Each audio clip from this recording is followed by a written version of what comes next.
يلا بينا نعمل ترند بلبن الجديد، الفزع كيك، بمكونات سهلة وبسيطة جدا. زي ما انا معوداكم، ومكوناتها موجودة. معظم مكوناتها موجودة في كل بيت. يلا بينا نشوف الطريقة اهي. معايا كوبايتين من الدقيق، عليهم نص كوباية من الكاكاو الخام الاسباني الغامق، في فاتح وفي غامق. الغامق بيدي نتيجة افضل. ومعايا كيس او معلقة كبيرة من البيكنج باودر او كيك شيف، ونص معلقة صغيرة من البيكنج صودا للحلويات، بتتباع عند اي واحد مستلزمات حلواني، مش اللي بتتباع عند العطار، في فرق بين الاتنين.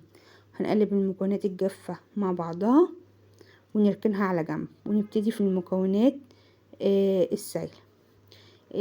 انا هنا مستخدمة ضعف المقدار اللي انا بقولهولك، عشان انا هعمل صاج 40 في 60. المكونات اللي انا بقولك عليها دي تعمل صاج 30 في 30 او 30 في 40. وهكتب لكم برضو المقادير في صندوق الوصف. معايا هنا 4 بيضات، عليهم كوباية ونص من السكر، عليهم رشة فانيليا، ومعلقة من الخل. ما تصورتش، انا اسفة. وبعد كده هضربهم مع بعض كويس، وهبتدي اجيب المكونات السائلة اللي انا هسخنها على النار، هوصلها لمرحلة الغليان. هجيب كوباية من المية، عليها كوباية الا ربع من الزيت، عليها قهوة سريعة الذوبان، وزي ما انتوا هتشوفوا معايا دلوقتي، وهقلبهم بعض كويس، وهحطها على النار تغلي، توصل لدرجة الغليان، او في الميكرويف لمدة 3 دقايق. طبعا الكيك اللي انا بستخدمه دوت اسمه كيك الفادج او الفادج كيك، بيتعمل تورت فادج، او القباط اللي انتي بتجيبيها بتبقى في الكافيهات، او الديسباسيتو، او شغل القباط يعني عموما، او اي كيك تقدري تعتمديه. ممكن تستخدميها بدل السبونج الشوكولاته، تستخدمي الكيكه دي، بتبقى غنيه جدا بطعم الشوكولاته، وبالذات لو استخدمتي نوع كاكاو حلو قوي، اللي هو الكاكاو الخام الاسباني ده، لا يعلى عليه بصراحه يعني. كده انا ضفت المكونات اللي هي الجافه، الاول ضربتها مع بعض. هبتدي بقى هضربهم مع بعض لحد ما يبقى الخليط تقيل جدا، زي يشبه خليط البراونيز كيك. هضربها كويس زي ما انتم شايفين كده، الخليط بقى تقيل زي خليط البراونيز كده. هيكون معايا الخليط السائل اللي هو الزيت والميه والقهوه سريعه الذوبان غليوا معايا. هبتدي اضيفهم واضربهم كويس، وهكون مجهزه الصاج بتاعي في ورقه متبطن بورقه زبده. انا مستخدمه صاج 40 في 60، يعني انا مضاعفه الكميه، لان انا هعمل شغل اللي هي الفزع كيك، وهعمل ديسباسيتو. بس الديسباسيتو هنزلها لكم في الفيديو اللي بعد ده، محشوات حلوه قوي. في الفيديو اللي بعد ده هنزلها لكم.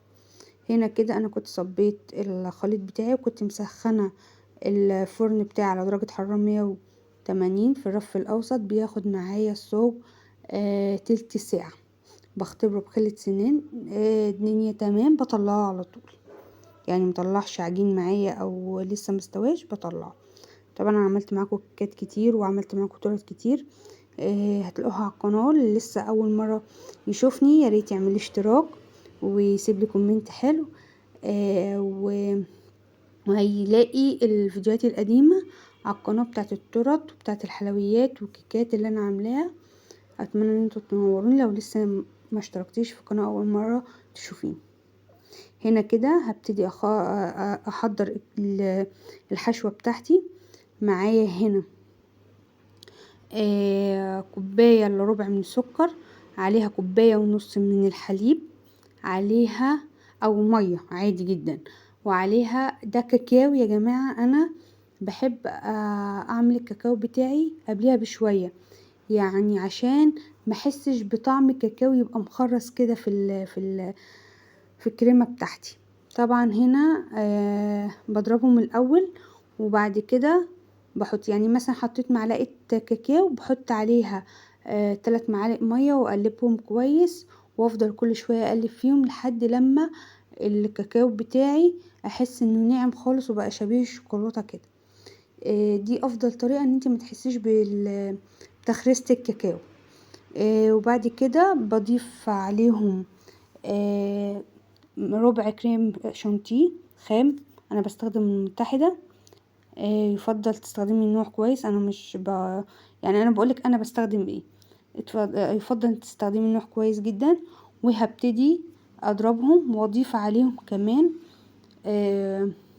نص كوب شوكولاته خام مسيحاه على النار، عليه معلقتين من الزيت كده، واروح جايه حطاه، بس بسيبه يهدى شويه بعد ما اسخنه على حمام بخار، وبروح ضيفاه على الكريم شانتيه زي ما شفتوا معايا كده. هضربها كويس لحد ما تتقل معايا ولونها يفتح كده. عايزه اقولك ان لو عايزه تزودي فيها نسبه الشوكولاته كمان عادي، انا بس ما حبيتش ان هي تبقى تقيله. في ناس بتحط لها نص كوب من الشوكولاته الخام. انا كنت مستخدمه شوكولاته خام بالحليب.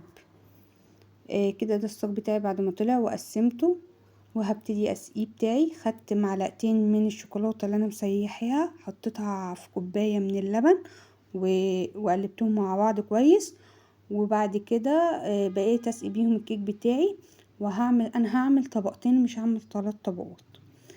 كده زي ما انتوا شايفين. انا مش عايزه ارتفاع الكيك يكون عالي، وما حبيتش تبقى دسمه قوي او تقيله قوي عشان ابني متبقاش تقيله عليه. زي ما انتوا شايفين كده. انا هنا بساوي طبقات الكريم شانتيه او اللي هي الحشوه بتاعتي. طبعا الحشوه دي لعبتك بقى، ممكن تعمليها شوكولاته صافي، بمعنى ان انتي تجيبي نص كيلو شوكولاته بالحليب، عليه نص كوبايه من اللبن، وتقلبيهم مع بعض كويس، عليه معلقتين من كريم شانتيه، وتقلبي اللبن والكريم شانتيه كويس قوي وتحطيهم على النار. وبعد كده تضيفي الشوكولاته وتقلبي تقلبي حلو، وعليه معلقتين من القشطه وتقلبيهم كويس جدا. بعد ما ترفعي من على النار تضيفي القشطه وتقلبيه كويس، وبعد كده تستخدميه للحشو اللي هي بتاعه الفزع كيك. بس انا ما حبيتش تبقى تقيله، حبيت الحشوه تبقى حلوه، ودي الحشوه اصلا اللي تنفع في اللي هما بيستخدموها، بس هما بيكتروا نسبه الشوكولاته اكتر يعني.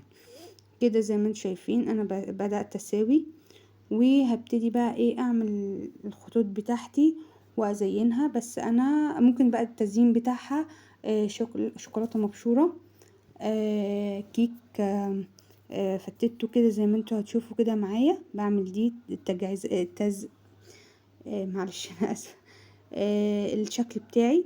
وجبت كيكه هريتها كده ورحت جايه حطها على الوش وهحطها في التلاجة. ودي تاني يوم معايا كان ابني كل منها دق منها. طعمها يا جماعه حلو قوي، خطيره او خفيفه وسهله وسريعه. لو عجبك الفيديو ما تنسينيش في لايك وكومنت، ولو لسه اول مره تشوفيني يا ريت تعملي اشتراك في القناه. من حلاوتها مش قادره ابطل. كده فيديو هنا خلص. باي باي، اشوفكم على فيديو جديد.